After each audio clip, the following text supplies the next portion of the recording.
December 26, 1944. 10,000 feet above the frozen forests of the Ardennes, the world outside the cockpit is a void of absolute, suffocating blackness. There is no horizon, no stars, and terrifyingly, no visual confirmation of the enemy. Inside the rear fuselage of the P-51 Black Widow, the only reality is the ghostly green pulse of the SCR-720 radar scope. Radar operator Second Lieutenant Robert Snuffy Smith stares into the cathode tube, watching a small blip merge with the center line. He speaks into the intercom, his voice steady despite the adrenaline spiking through his veins. He is guiding a 20,000-pound aircraft purely by mathematics and electronic echoes. Up front, the pilot sees nothing but the instrument panel glowing under dull red floodlights. He trusts the voice in his ear implicitly. He adjusts the throttles of the massive double wasp engines, closing the distance at 300 miles per hour. Suddenly, the darkness erupts. 4 20mm cannons fire from the belly, tearing through the fuselage of an invisible Junkers 188. The German bomber disintegrates before its pilot even knew he was being hunted. This was not a dogfight. It was an execution, by a machine critics had once dismissed as too heavy, too complicated, and too radical for war.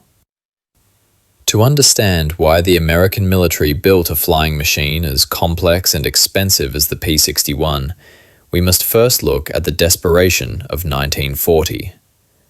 The Battle of Britain had saved England from invasion, but it had also forced a terrifying evolution in aerial warfare.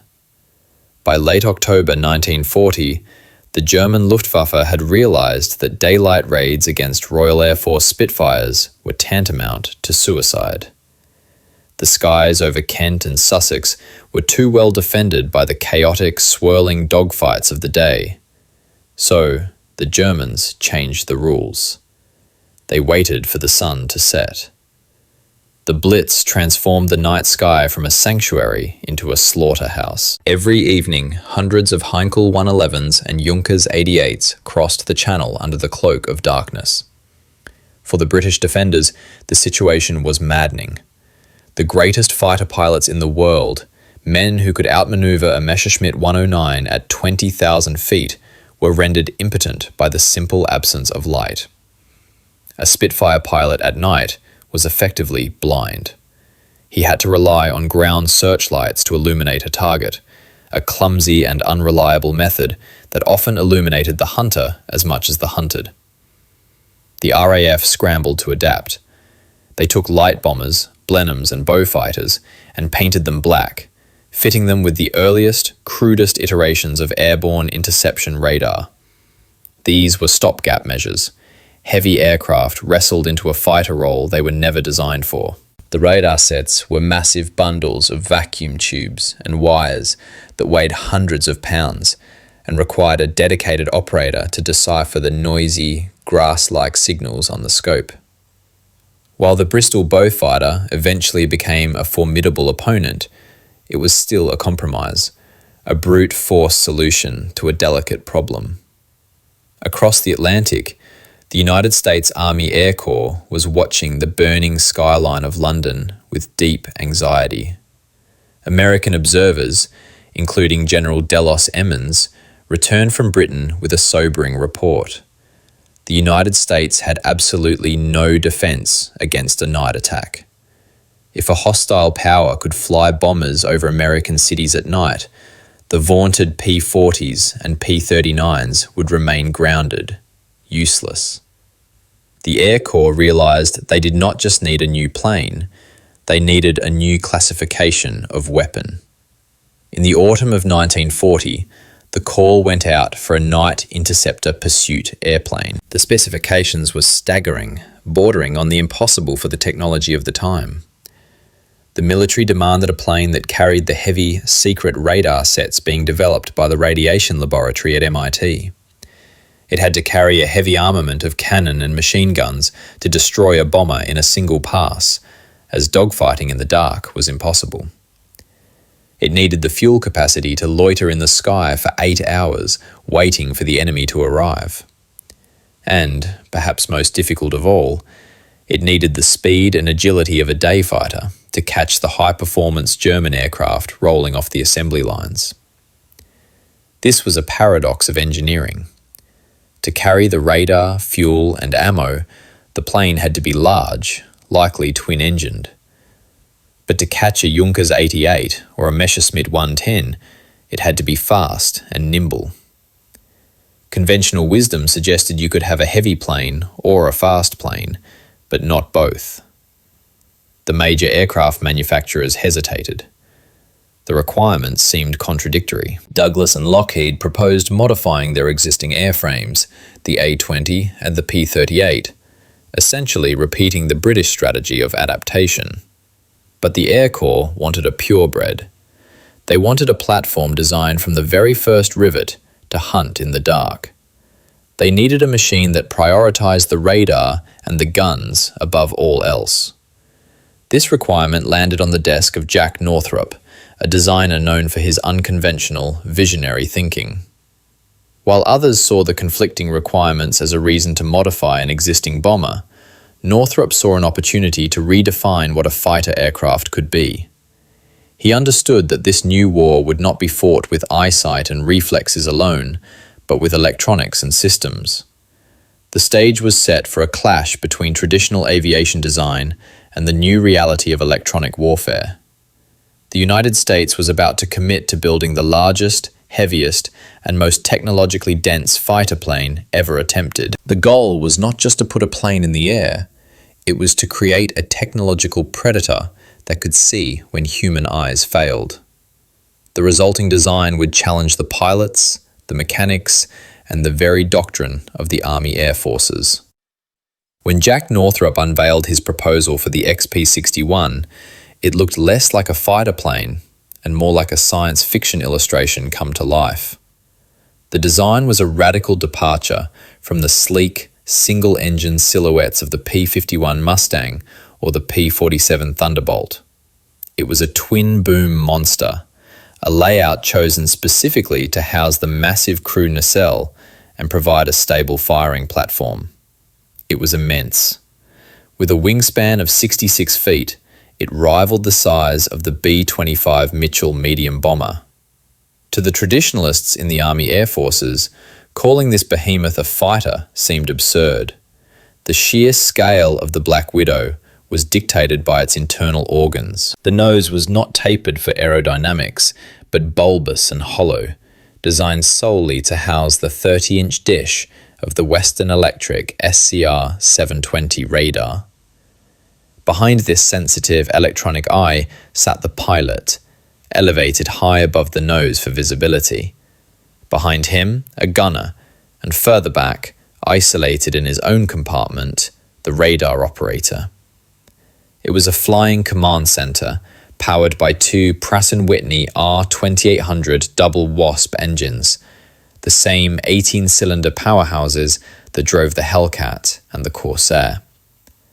These engines churned out 2,000 horsepower each, enough to drag the 14-ton airframe through the sky at nearly 370 miles per hour. But raw power was not enough. A night fighter had to be able to slow down. Landing a heavy aircraft on a dark, short runway in England or the Pacific was a recipe for disaster. Northrop needed the plane to have a low stall speed, which required massive flaps along the entire trailing edge of the wing. This created an engineering crisis. If the flaps took up the whole wing, where would the ailerons go? A plane without ailerons cannot bank or turn. Northrop's solution was the kind of complex gadgetry that terrified military procurement officers. He eliminated conventional ailerons almost entirely. Instead, he installed spoilerons, retractable panels that popped up from the top surface of the wing to disrupt airflow and drop the wing for a turn. It was brilliant, unconventional, and unproven in combat. It gave the massive P-61 the turning radius of a much smaller plane, but it also added layers of mechanical complexity to an already intricate machine. Then there was the weaponry. The P-61 was designed to be a flying broadside. 4 20mm Hispano cannons were mounted in the belly, firing forward. Unlike wing-mounted guns, which required convergence at a specific distance, these belly guns fired straight and true, creating a devastating stream of lead that didn't spread out. But the masterpiece was the dorsal turret. Situated on top of the crew pod, it housed 4 50 caliber machine guns. This wasn't a manual turret where a gunner swung the weapons by hand. It was a General Electric remote-controlled marvel, capable of spinning 360 degrees and being fired by either the gunner or the pilot. It could lock forward to augment the cannons or snap back to defend the tail.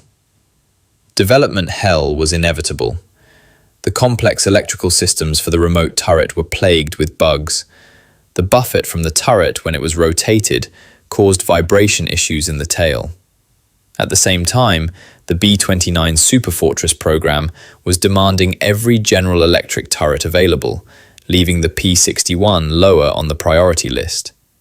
Delays mounted. Critics in Washington argued that the program should be scrapped, suggesting the Army should just stick with the P-70 Nighthawk, a converted A-20 Havoc that was slow, undergunned, and barely capable of catching German raiders, but available immediately. The skepticism filtered down to the pilots. When the first production models finally rolled onto the tarmac in 1944, painted in a sinister, glossy black, air crews were wary. They walked around the tricycle landing gear, another rarity for the time, and stared up at the towering tail booms. It looked heavy. It looked complicated. It looked like a maintenance nightmare. They called it the Black Widow, a name that implied lethality, though many wondered if it would be lethal to the enemy or to the crews trying to fly it.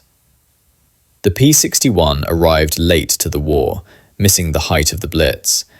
By the time it deployed to Europe and the Pacific, the nature of the air war was shifting. But the skepticism would vanish the moment the sun went down. The men who climbed into that central pod were about to discover that complexity, when applied correctly, was the only thing standing between them and death in the dark.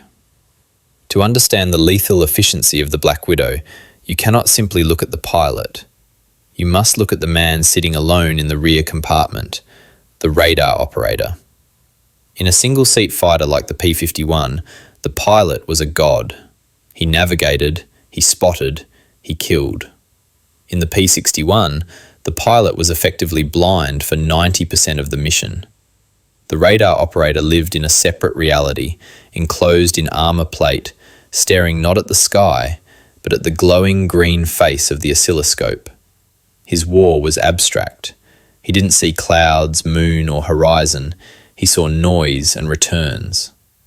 The SCR-720 Radar was a marvel of 1940s technology, but it was not a video screen. It displayed azimuth and elevation as pulsing spikes of light. The operator had to mentally translate these abstract flashes into three-dimensional space in real time.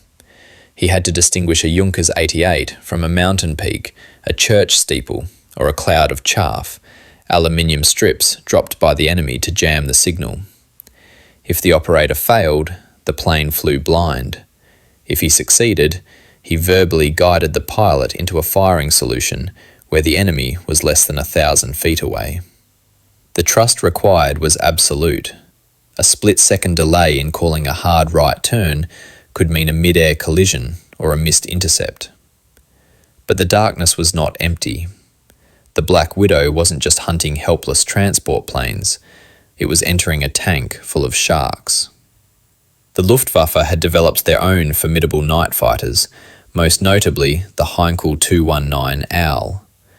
Like the P-61, the Owl was radar-equipped, heavily armed and fast. German night fighter aces were the elite of the elite, operating in a high-stakes game of electronic hide-and-seek. The electronic spectrum was a battlefield of its own. German detectors could theoretically home in on Allied radar emissions. A P-61 crew flying over the Rhine lived with a constant, gnawing question. Is my radar finding them, or is it a beacon telling them exactly where I am? Then there was the internal battle with the plane's own ambition. The defining feature of the P-61 design, the remote-controlled dorsal turret, became its most controversial element. Jack Northrop had promised a superfighter that could shoot in any direction, defending itself from attacks above and behind.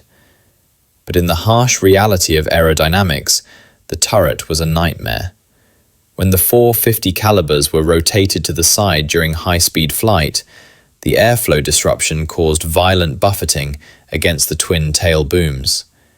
It shook the aircraft so badly that it could throw the pilot's aim off or even threaten the structural integrity of the tail.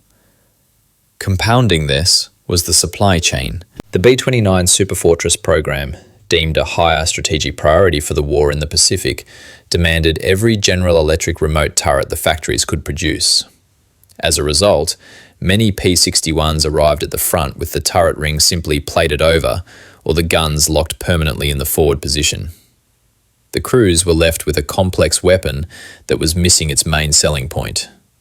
They were left with a massive 14-ton airframe and only the belly cannons to fight with. It forced a tactical evolution. Forget the fancy defensive maneuvers. Use the radar, use the stealth, get in close behind the enemy and gut them with the 20mm cannons before they ever look back. For the pilot sitting high in the greenhouse canopy, the P-61 offered a cognitive dissonance that was hard to shake. He was strapped into a machine with the wingspan of a bomber, yet the controls in his hands responded with the snap of a sports car. This was the genius of Jack Northrop's spoiler-ons. In a conventional dogfight, banking a heavy twin-engine plane took muscle and time. You had to fight the inertia of the engines out on the wings. But in the Black Widow, the pilot would throw the stick left, and the spoiler on the left wing would pop up into the airstream, killing the lift instantly. The massive wing would drop, and the 14-ton beast would roll with a speed that shocked German pilots. There were reports of P-61s turning inside of single-engine FW-190s, a feat that defied the laws of physics as the Luftwaffe understood them. The bus could dance. But this agility came with a caveat. If you lost an engine on takeoff, the torque of the remaining double wasp could flip the plane onto its back in seconds. It was a machine that demanded respect, punishing complacency with instant death. Then there was the war of the eyes. While the radar got them close, the final seconds of the kill were often analog.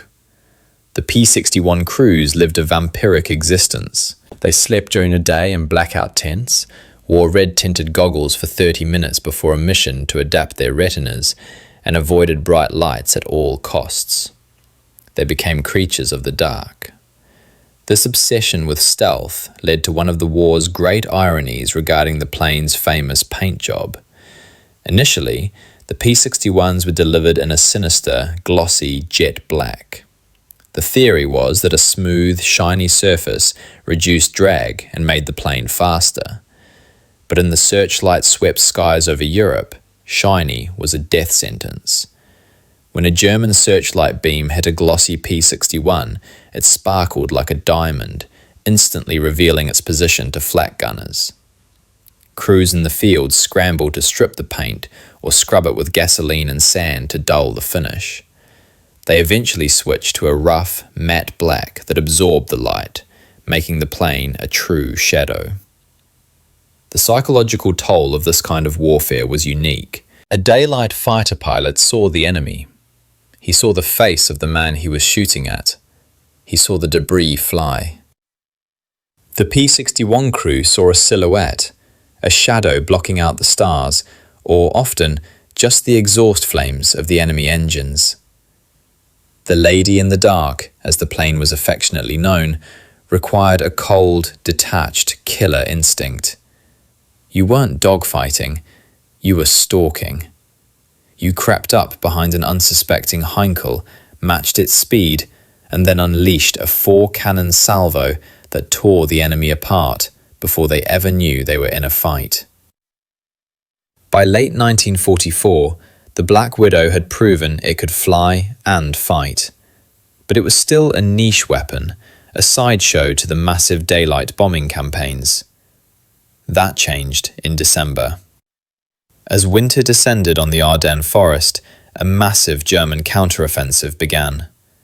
The weather turned apocalyptic. Fog, snow, and low clouds grounded the mighty 8th Air Force. The P-47s and P-51s sat useless on the tarmac, their pilots playing cards, while German Panzers rolled unopposed. The Allies were blind. They needed a weapon that didn't care about the weather. They needed the Widow.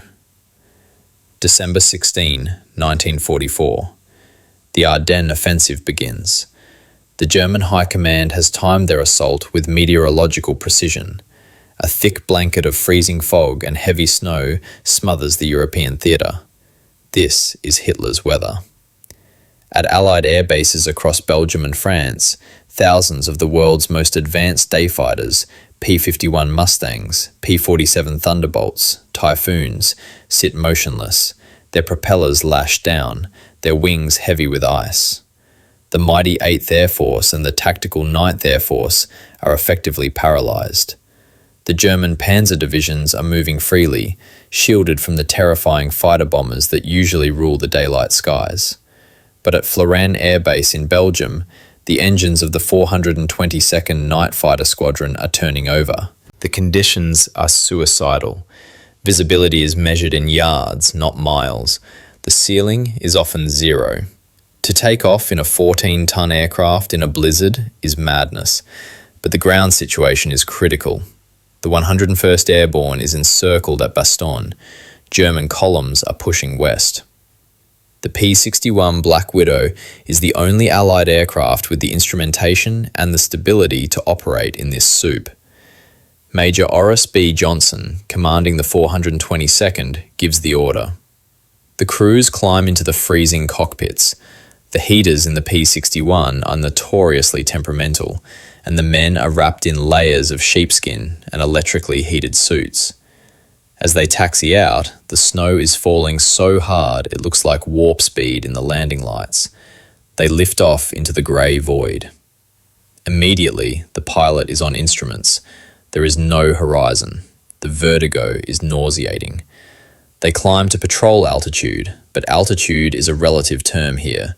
The cloud deck forces them low, sometimes skimming the treetops of the Ardennes forests.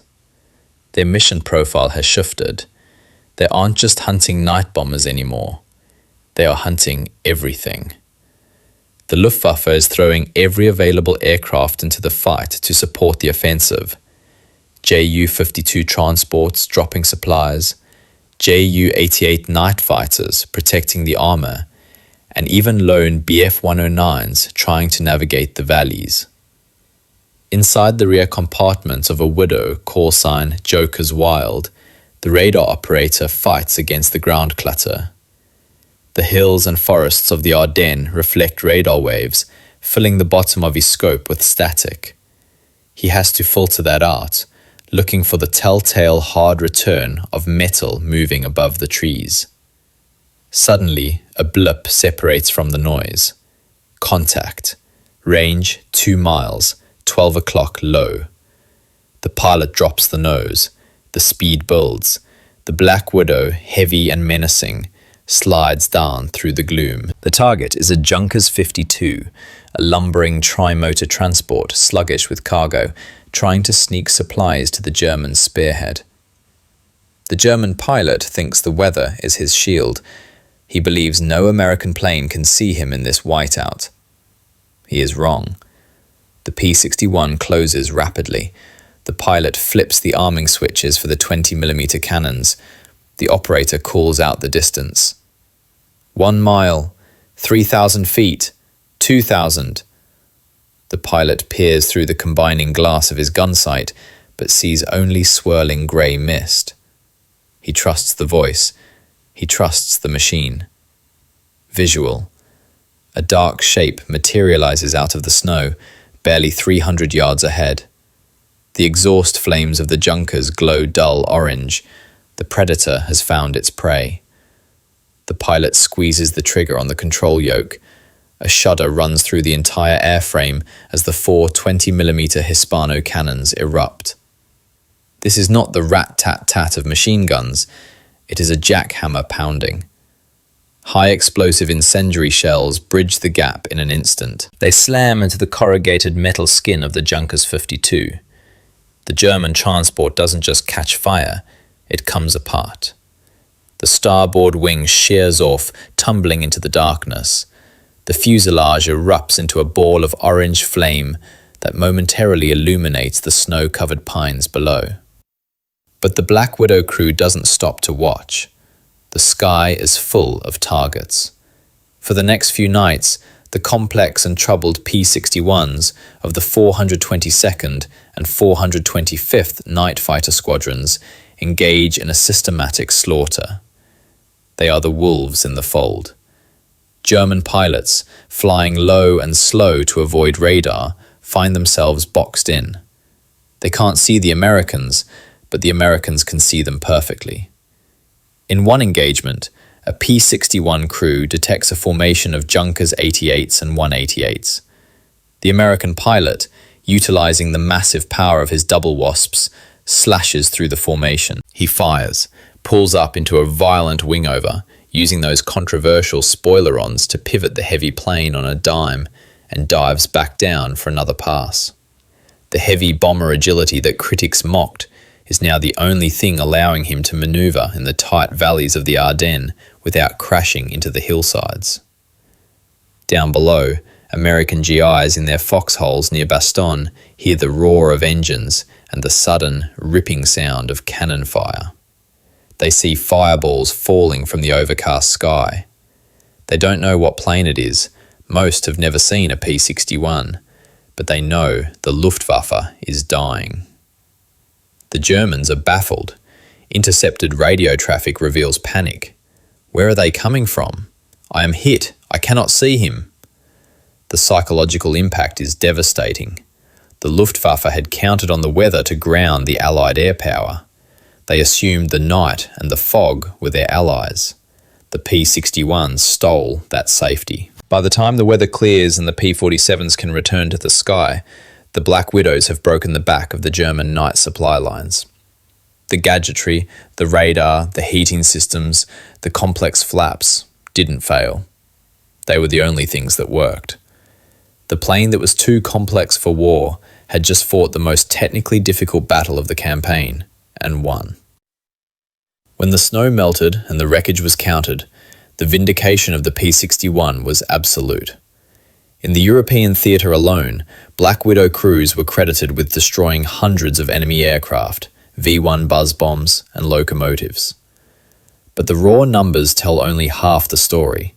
The true impact was in the disruption. The psychological dominance established by the P-61 was total. German prisoner interrogations revealed a deep, permeating fear of the American ghost. Luftwaffe pilots, who had previously treated the night as a sanctuary for transit and regrouping, were forced to fly with the same hypervigilance they used during the day. This exhaustion degraded their performance. A pilot who has to constantly jink and weave in the dark, terrified of an invisible radar lock, burns fuel and mental energy at a catastrophic rate. The Lady in the Dark, a P-61B of the 548th Night Fighter Squadron, etched its name into history with a final, symbolic punctuation mark. On the night of August 14, 1945, hours before the official Japanese surrender, Lady in the Dark engaged a Nakajima Ki-44 Tojo fighter. The intercept was aggressive. The P-61 manoeuvred the Japanese fighter into the ground without firing a shot, forcing the enemy pilot to crash while trying to evade the massive shadow-like pursuer. It is widely credited as the final aerial victory of World War II. It was a fitting end. The war didn't end with a dogfight, but with a maneuver kill by a superior technological platform. However, The cost of operating at the bleeding edge of technology was high. The P-51 was not a forgiving mistress. Accident rates were significant. The complex hydraulic systems for the spoilerons were prone to leaks.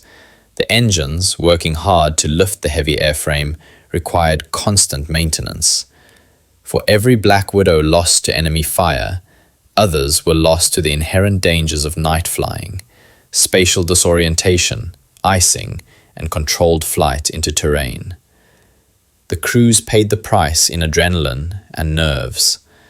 A report from the 422nd noted that after the Battle of the Bulge, radar operators were suffering from extreme eye strain and scope hypnosis, a condition where the brain began to hallucinate patterns in the radar static after hours of staring at the green tube. They had pushed human endurance to the limit to match the machine's capabilities. Strategic Command took notice. The success of the P-61 proved that the all-weather Air Force was not a luxury, it was the future. The Army Air Forces realized that relying on fair weather for air superiority was a weakness they could no longer afford. The P-61 had bridged the gap. It demonstrated that with the right electronics, you could deny the enemy the cover of darkness permanently. Despite its triumph in the Ardennes, the reign of the Black Widow was destined to be short. The P-61 was the ultimate expression of piston engine technology, complex, powerful, and refined, but it was born into a world that was already moving on. Even as the Widows were hunting in the dark, German Me-262 jets were screaming over Europe at speeds no propeller-driven plane could touch. The laws of physics had changed again. The arrival of the jet age rendered the P-61 obsolete almost overnight. In the immediate post-war years, the Air Force briefly flirted with the F-82 twin Mustang as a night fighter, but the writing was on the wall.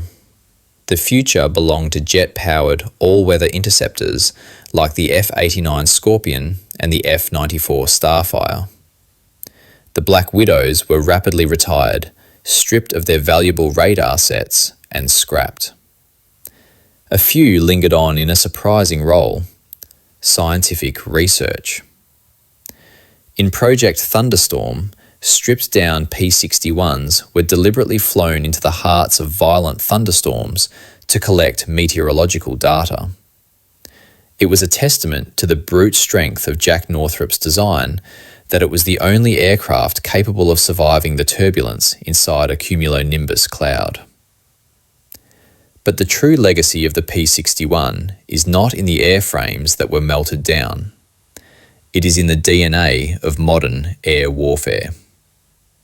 The Black Widow was the grandfather of the modern strike fighter. It was the first proof of concept that a fighter plane could be a weapon system first and a flying machine second. Before the P-61, a fighter was defined by its engine and its pilot's eyes. After the P-61, a fighter was defined by its sensors, its avionics, and its ability to manage information. The F-4 Phantom, the F-15 Strike Eagle, and even the F-35 Lightning II can trace their lineage back to that ungainly twin-boom monster. They are all complex machines designed to kill an enemy the pilot cannot see, using systems that critics initially called too much gadgetry. The P-61 was the difficult, awkward, adolescent step that aviation had to take to reach the electronic age. History often praises the simple. We idolize the rugged dependability of the Jeep or the mass-produced crudity of the T-34 tank. We assume that in the chaos of war, the complex machine is a liability, that gadgets fail when the mud and the blood start flying. The P-61 Black Widow stands as the defiant exception to that rule. It was a weapon born of pure ambition, a machine that refused to compromise on capability for the sake of simplicity. The Black Widow represents a pivotal moment in the history of human conflict, the death of the Knight of the Air and the birth of the aerial technician. Before this aircraft, a pilot fought with his eyes, his hands, and his gut. He was a duelist. But the men who flew the Widow was something new. They were operators of a lethal system. They proved that in the modern age, mastery over the electromagnetic spectrum was just as important as horsepower or maneuverability. It was an imperfect beast, expensive, difficult to maintain, and demanding to fly. But for a few critical months in the freezing winter of 1944, it was the only thing that worked. It stripped away the oldest tactical advantage in warfare, the cover of night. By turning the darkness into a killing ground, the P-51 ensured that there was no longer any place to hide. When we look at the stealth fighters and electronic warfare jets of today, we are looking at the direct descendants of Jack Northrop's glossy black gamble. The P-61 was not just a plane, it was a prophecy. It told us that the future of war would not be fought by those who could fly the best, but by those who could see the furthest into the dark.